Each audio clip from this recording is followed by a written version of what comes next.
And welcome to the Retirement Architect. My name is Cynthia Defazio, and I'm joined today by David Reyes. And David is the founder and chief financial architect of Reyes Financial Architecture.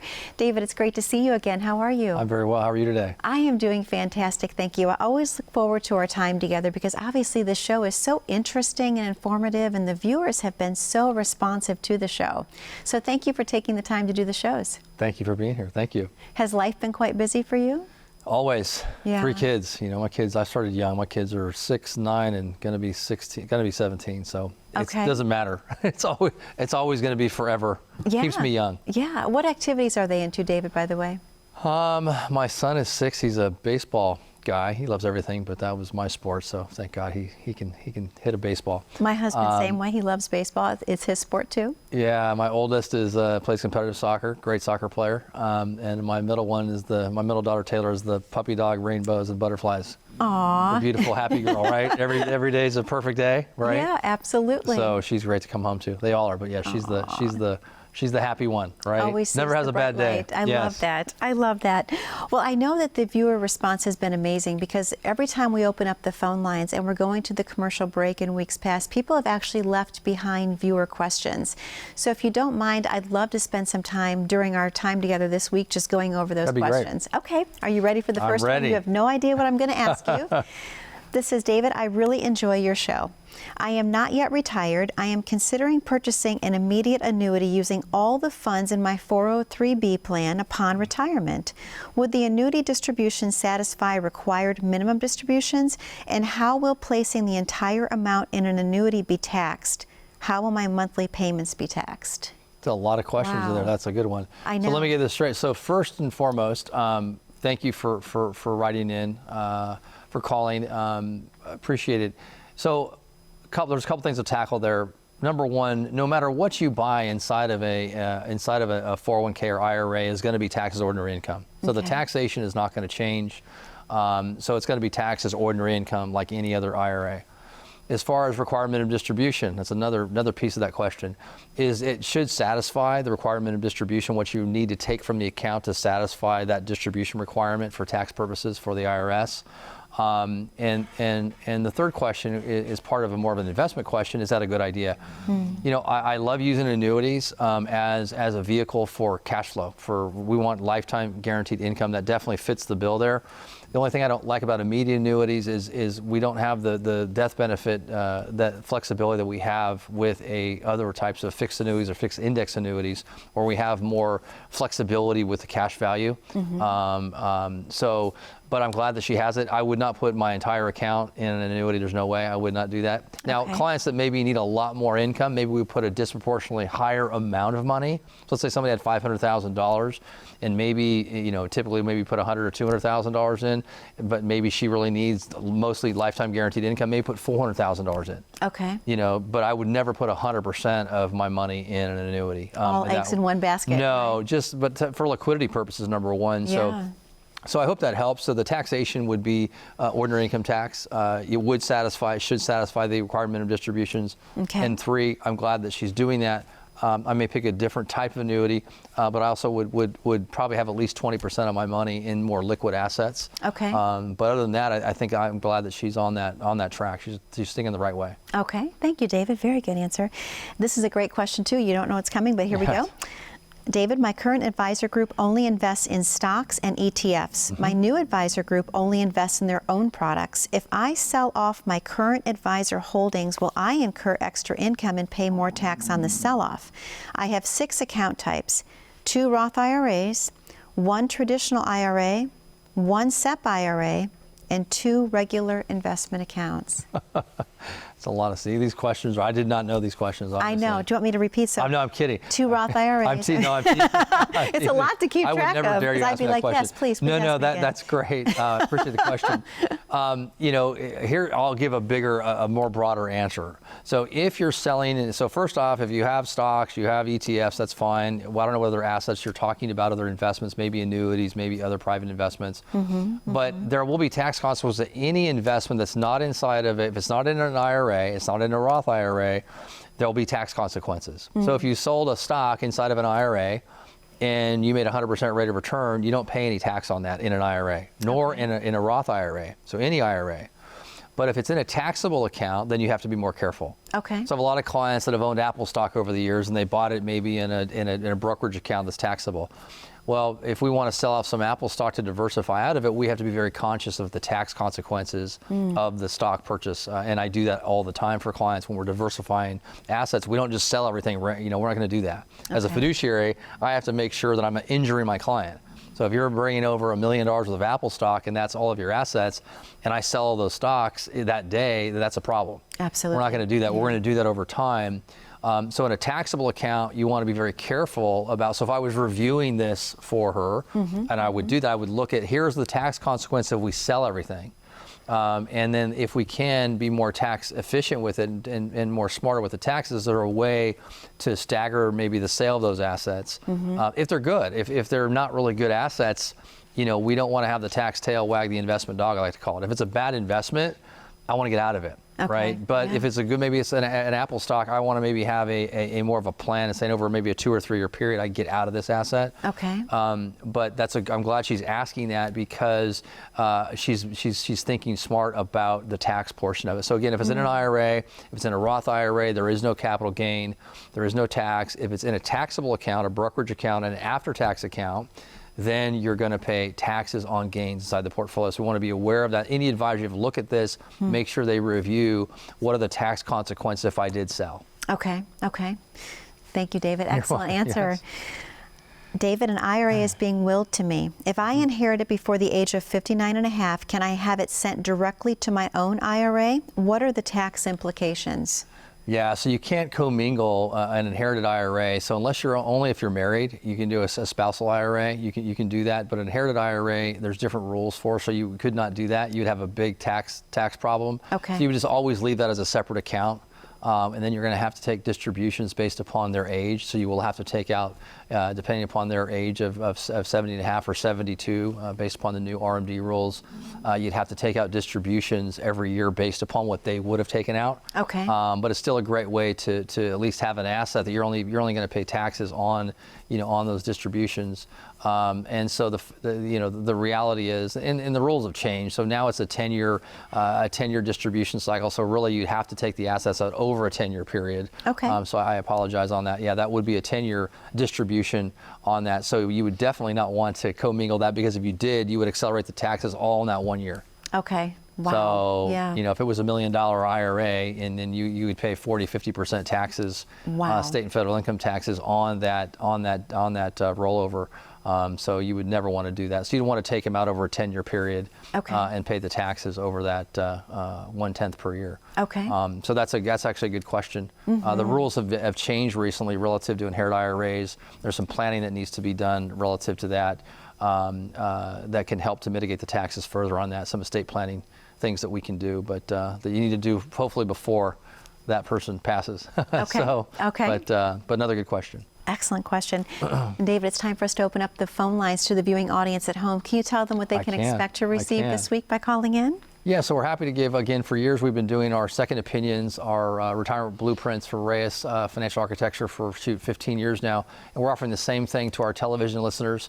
We appreciate you listening. So what I do for everybody who's listening, I'll go for, if you have at least $500,000 or more, I will do a complimentary retirement review, a second opinion, where I'll review your taxes, we'll look at your fees you're paying on your investments, the risk you have in your portfolio. We'll actually give you a complimentary retirement income plan, a mini plan. And we do this complimentary. I used to charge thousands of dollars to do this for clients, but we've decided years ago to do this on a complimentary basis. We just find if clients go through this process, there's a high propensity for us to end up working together. If we don't, that's okay. I'd love to help you with this. So again, if you want to give us a call for a complimentary second opinion, give us a call at 866-739-3775. Again, 866-REYES-PLAN. Or go to our website at reyesplan.com.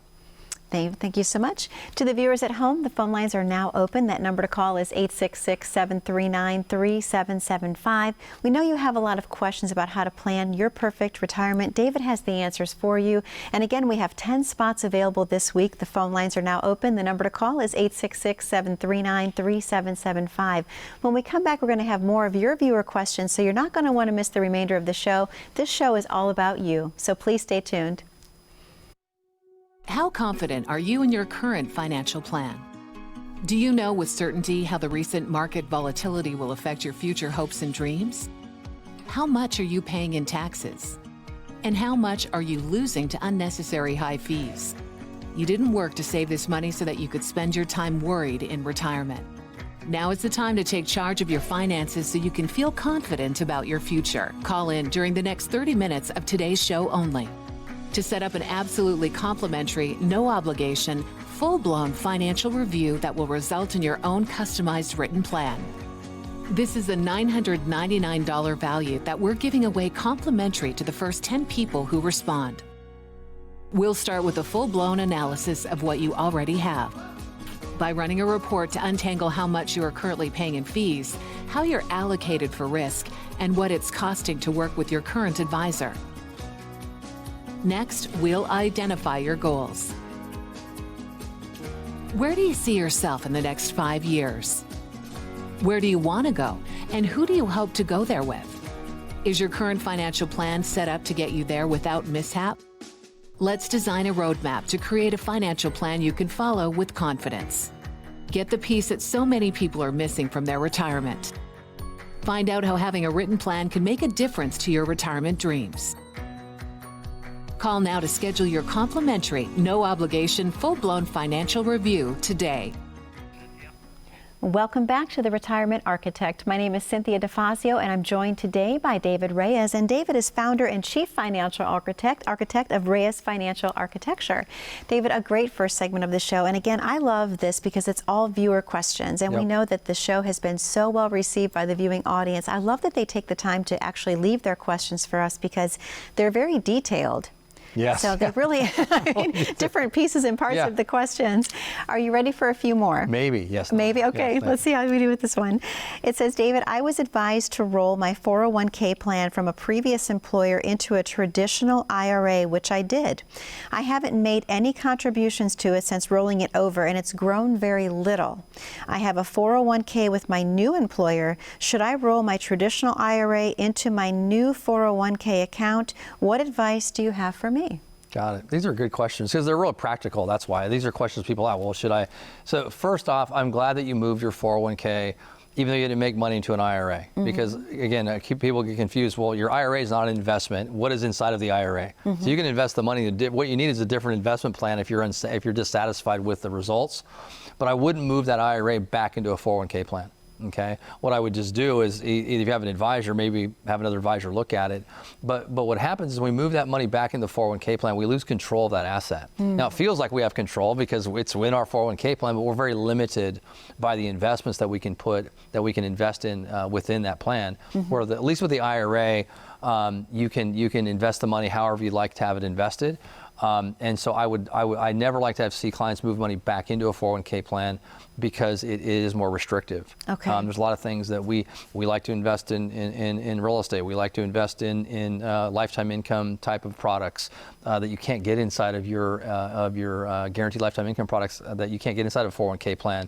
There's a lot of plan that we do specifically that the 401k will not work for. Okay. So if that was my client, I would say, great, let's do the things that we can do to diversify, protect capital, create income with the IRA that we maybe cannot do with the 401k plan. Okay. So I definitely would not commingle those two for those reasons. Okay, excellent advice. Thank you so much. All right, our next question is, David, can I buy ETFs for my Roth IRA? And let's explain what ETFs are. Yeah, so an ETF, people get confused. Again, the financialese, I call it, the language that's the barrier we don't want to have. All an ETF really is like a mutual fund. It's the same thing. So you can own an S&P 500 index mutual fund or an ETF.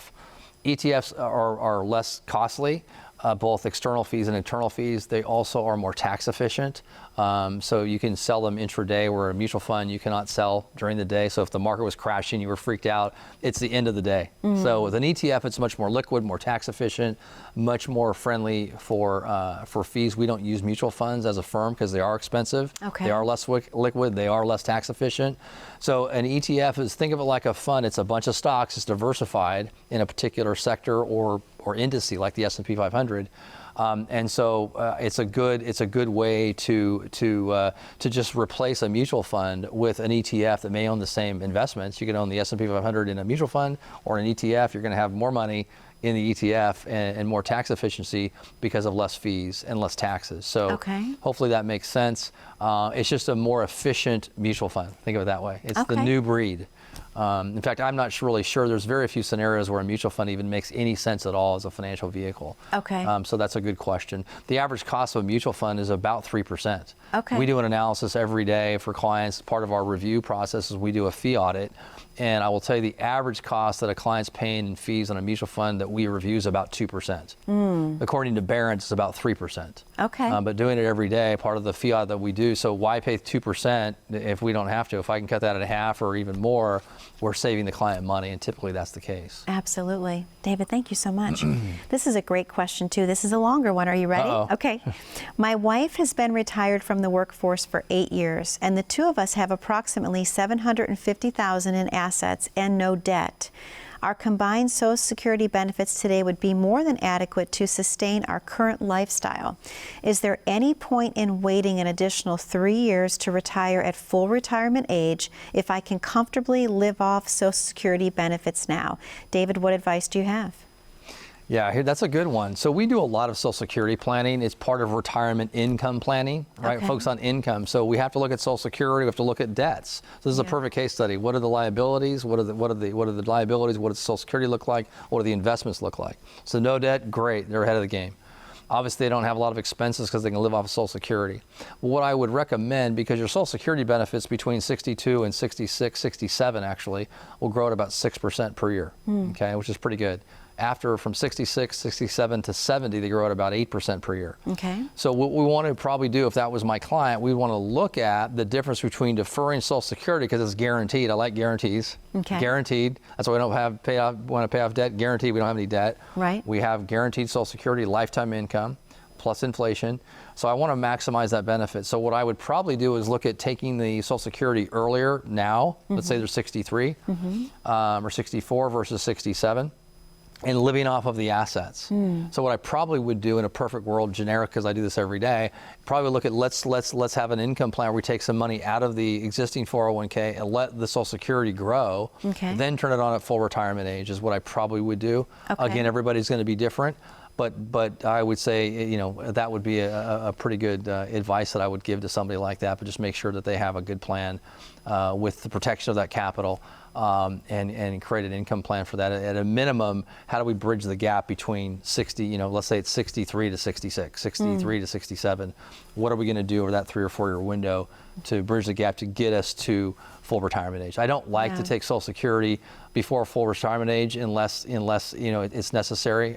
We do it, but typically I like to be at least 66 or 67. But that's where the planning comes in because I just want to optimize the assets. It doesn't really make a difference to me what's more efficient, what's safer way to take the distributions from our investments. I look at them all the same. But again, Social Security, we want to maximize guaranteed lifetime income assets. That's a great segue into our next question. It says, David, I heard that Social Security is going to go away in the future. What are your thoughts on this? Well, as of today, I remember when I first started in the business in '95, 2035 has been this looming date for Social Security. Back then they said that 75% of the benefits, 25% of the benefits wouldn't be able to be paid. Meaning there'd be a 25% reduction in benefits by 2035. Now we're a stone's throw away from there, unfortunately, for all of us, right? That are getting older. But you know, as of now, I think the latest data I saw was at about a 20% deficit. And so, you know, Social Security is going to be there. The difference is going to be is what's it going to look like. Are they going to do? You used to pay taxes on Social Security benefits, and Clinton changed that. They changed the tax laws in the 90s, and now it's taxable. You already pay tax on the money, so it's double taxation.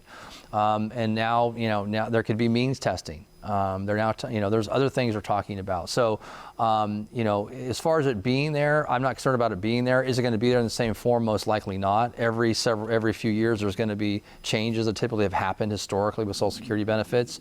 So it becomes more of a matter, again, of income planning. It goes back to income planning, looking at your investments, looking at Social Security. How do we optimize that based upon what we know But, and very rarely do I have clients defer all the way to 70. So typically we're looking at 66, 67 as the benchmark. Again, because that's another time frame where a lot of things can happen. Sure. There are benefits to waiting to obviously to age 70 get more income, but you've also given up, $100,000 or more in most cases of income. So it's not free. So we want to optimize that. So to answer the question directly, Social Security will be there. It's political suicide for that not to happen. It's going to happen. Yeah. How do we bridge that gap? Higher taxes, other things like that. Also, means testing potential.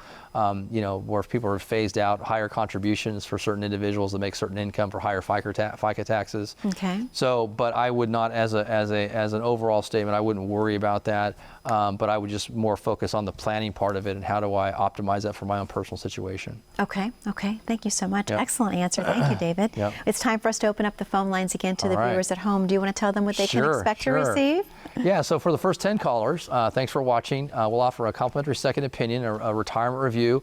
It's very thorough. It's not cursory at all. So we're going to review your taxes. We're going to look at ways to save you income taxes, ways to reduce the tax under distribution of your retirement assets. We're going to look at the risk in your portfolio. Most of you are taking on way too much risk. I will tell you, the average client we do risk assessments for every day. In a bear market like 08, you'd probably be down 30-35%. Most clients were down 20% plus during this last COVID crash we had in March of 2020. We want to avoid that if possible. We also want to look at how do we mitigate the fees that we're paying inside of our investments. Do we have a proper trust and estate plan? We have our own in-house estate plan attorney. So this is a full review. We'll actually do a retirement income plan for you. So it's a lot of stuff that we do complimentary for the first 10 callers. If you give us a call, I've done this for my radio show for many, many years. I'd love to help you. 866-739-3775. Again, that's 866-739-3775, or go to reyesplan.com. That's REYES plan.com, and we'd love to help you. David, thank you so much. Thank you. To the viewing audience at home, the phone lines are once again now open. That number to call is 866-739-3775. We realized in the past the phone lines had been busy, so we added the additional phone line this week for your convenience. Again, the number to call is 866-739-3775. When we come back, we're going to have time for just a couple more viewer questions for David, so please stay tuned. You're not going to want to miss his answers. As a good saver, you've been putting away money during your working years. Studies find that the biggest fear of retirees is running out of money. Market volatility isn't just the downward movement of stock prices, it's the size and frequency of change. The more dramatic the ups and downs, the higher the volatility. This can put savers who are newly retired or a few years away from being retired at greater risk. Today's generation of retirees is not receiving traditional pensions as our parents or grandparents did. Instead, we have retirement accounts such as 401ks or 403bs. These accounts typically expose your money to market risk. The last thing you want right before retirement is to lose a portion of the money you need for income. But how do you turn these accounts into a retirement income? Is it safe to keep all your retirement money sitting in the stock market? The last thing you want is to lose a portion of the money you need for income due to market loss. By working with a financial professional, you can learn how to turn a portion of your savings into an income stream for life and income for the life of your spouse if you're married. We all have moments in our lives when we wish we had taken action sooner. Don't let procrastination reign on your retirement parade. Act now before it's too late. Please call our office to set up your no-cost, no-obligation retirement income review today.